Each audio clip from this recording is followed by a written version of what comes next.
I got cheated on by 7 different girls. Don't care. Like, seriously. Before I even finished high school. Ew. 7. Like, that was like 2/3 of the relationships I've been in altogether. And for a long time, right, reflecting back, I thought, something's wrong with me. Maybe I'm cursed. Maybe I just wasn't dominant enough. Maybe I wasn't attractive enough to her. And maybe nice guys really do finish last, right? Like thinking all these cliches. And I think there's some truth to some of these things, of course. As you become older, you understand, right? But, looking back on it now from all those past years, I realized I wasn't just inexperienced in how I acted and how I thought what women wanted. It was because I was truly ignorant about this specific thing about women that quietly shapes attraction, emotion, and their behavior. And if you don't understand this, you will live confused in your relationships with women. So let's talk about it. And before we go anywhere, of course, I want to just distill this with the right context, because this isn't just women are controlled by hormones, bro. What? Bro, what are you talking about? Right. Men kind of have hormonal fluctuations too. Stress shifts testosterone. Sleep changes moods.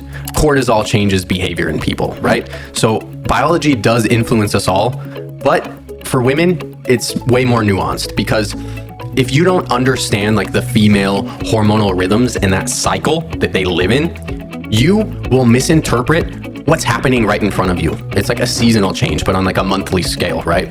And I couldn't calculate this like repeatedly. I always fucked it up. I was the extremely emotionally available guy. I was super agreeable, like super nice guy, super patient. I was like always ready to talk through problems with all these girls. I was like constantly texting them to help them, asking, what's wrong? I'm just trying to fix everything, right? And help them through whatever it is. And a lot of the girls I dated, of course, I found out they had a lot of traumas, S3-actual abuse history, attachment wounds from their, parental guidance type stuff, fears of abandonment in a lot of them. And I thought me playing this role was noble. And yeah, I did want to help them, but I didn't realize that's not how you do it. So I would tell myself, I'm like, I'll show her what a secure relationship looks like.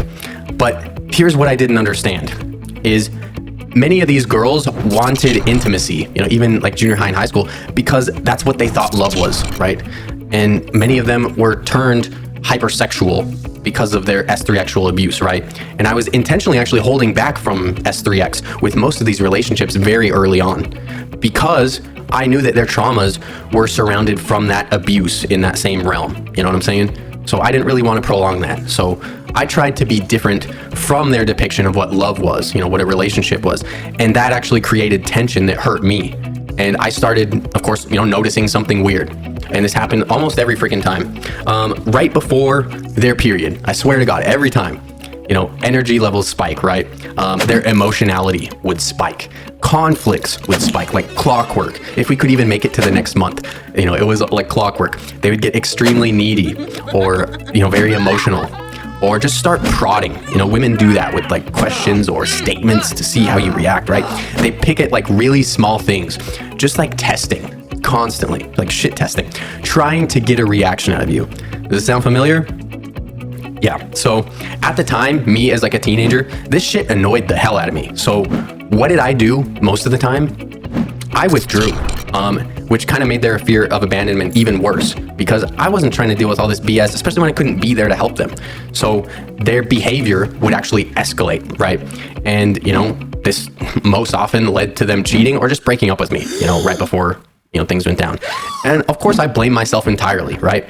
But there's evolutionary psychology like research, including from this worker named Stephen Gangestad, I think is how you pronounce his name, suggesting actually that across women's menstrual cycle, there can be subtle shifts in attraction and mating psychology. A lot of the red pill scene talks about this a little bit.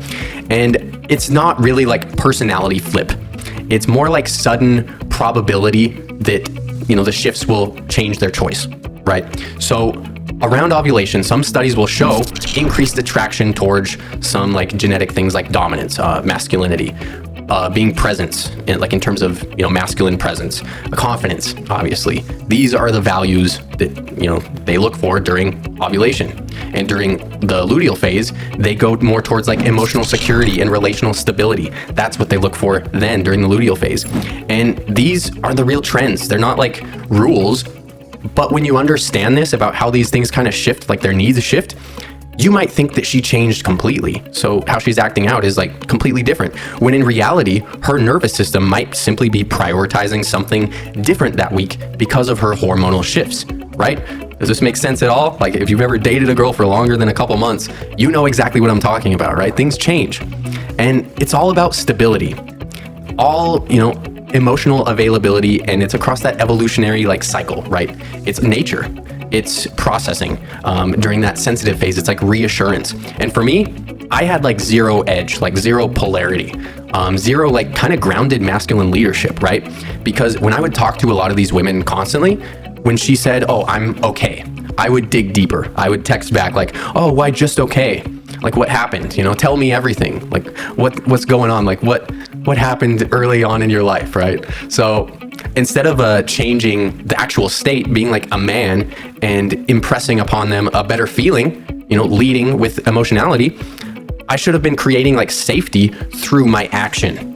But I tried to therapize and really just be someone to try and fix. And that just kills polarity in relationships. So later in life, I swung completely too far to the other opposite. Now, I'm still kind of there. I'm so comfortable alone, right? I feel very detached oftentimes from women. So I'm very willing to just cut someone off if they drain too much of my emotional bandwidth. So it's less codependent, yeah, of course, but it definitely lacks that warmth that I used to have, right? But of course it was kind of too far, right? So the lesson, what's the point that I'm trying to get at here? Well, being lopsided in either direction creates instability, but it changes over their cycle, right? What they're looking for changes. How you can help them will change. So, have you ever experienced this? 1 week, the chick is completely obsessed with you. You're like love drunk, right? Very sexual, like affectionate, high energy type of relationship. And then as soon as even like the next week of just talking and being together, she turns completely emotionally cold, like super irritable, very like fidgety and like trying to get in your business, just overthinking everything, overanalyzing all your words, trying to pry into your social media or get into your phone and look through shit. And you think, what did I do? And it's like, what did I do to bring this upon me? And oftentimes there's nothing you could have done, right? They're always going to look into something to confirm their beliefs or their past traumas, right? Of distrust. But what she's looking for in those moments is reassurance. And, other times she needs that dominance. Other times she needs that calmness. And other times she needs space. It really just depends where she's at. And if you only know how to be one of those things, then you're going to misread these moments like I did and just completely shut it off, right? So here's an interesting relationship dynamic that I ended up actually writing a song about to help me process just how crazy this dynamic is altogether. And I'm glad I picked up on it. So I dated this girl recently for about 4 months, and her biggest fear was abandonment. So the smallest like little disagreement even, she would shut down, like stop talking to me altogether, just withdraw completely, right?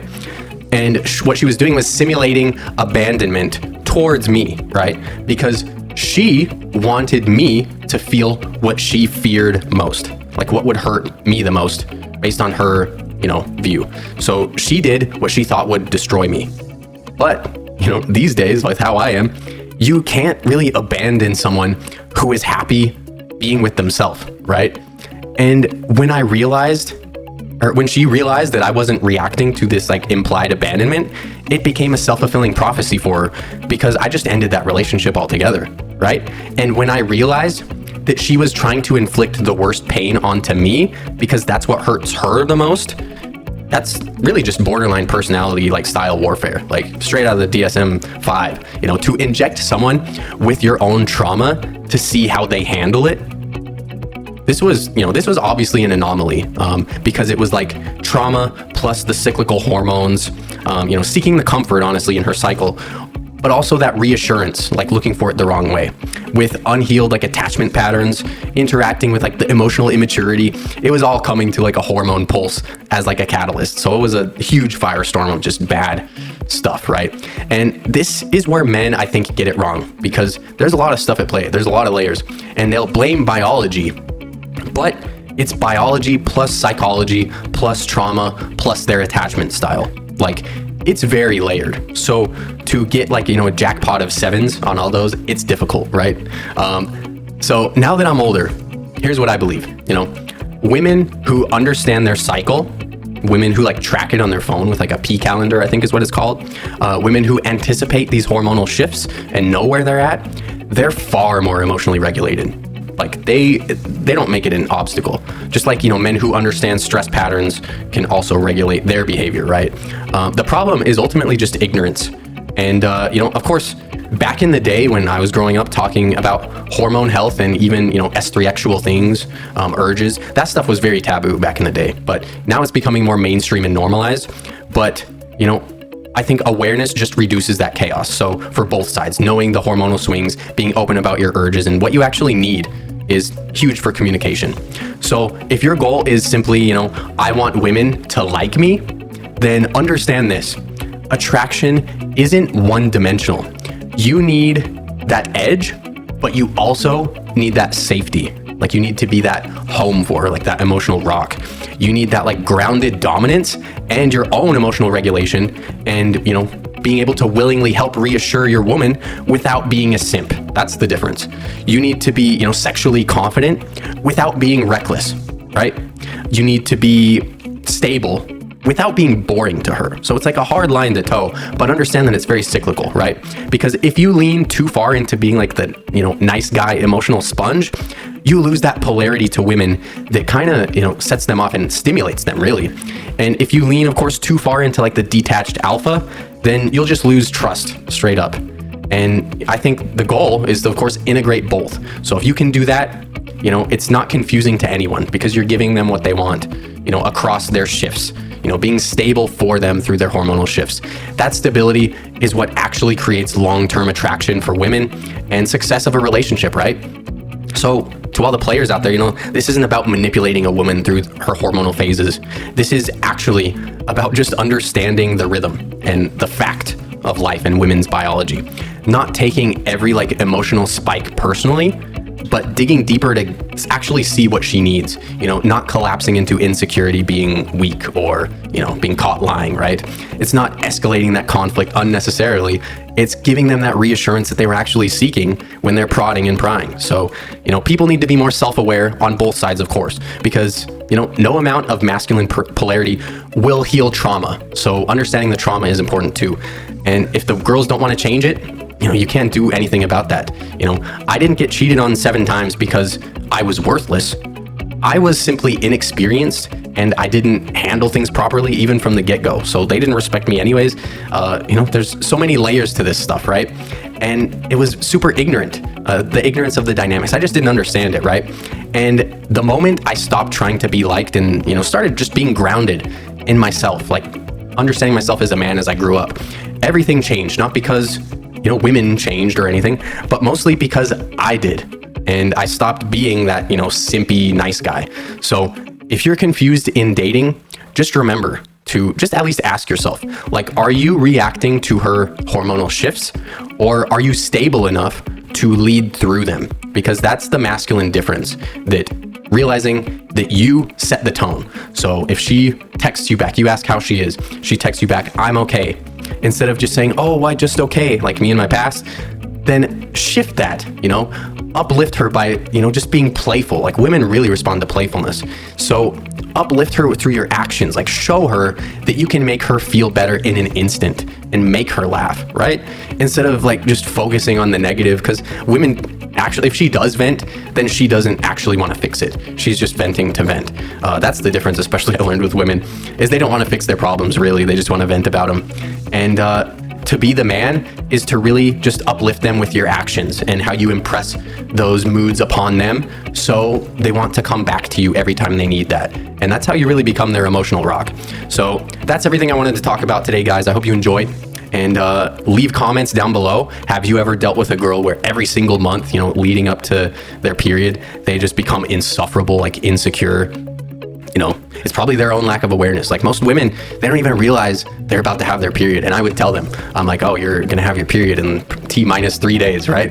And sure enough, maybe 2 days later usually. And then It's like, how did you know? And it's like, well, I'm not a freaking idiot. Like, I can spot the pattern here. But anyways, I'm rambling a bit. Hope you guys enjoyed this topic. If you have any questions, anything you want me to cover, put it in the comments.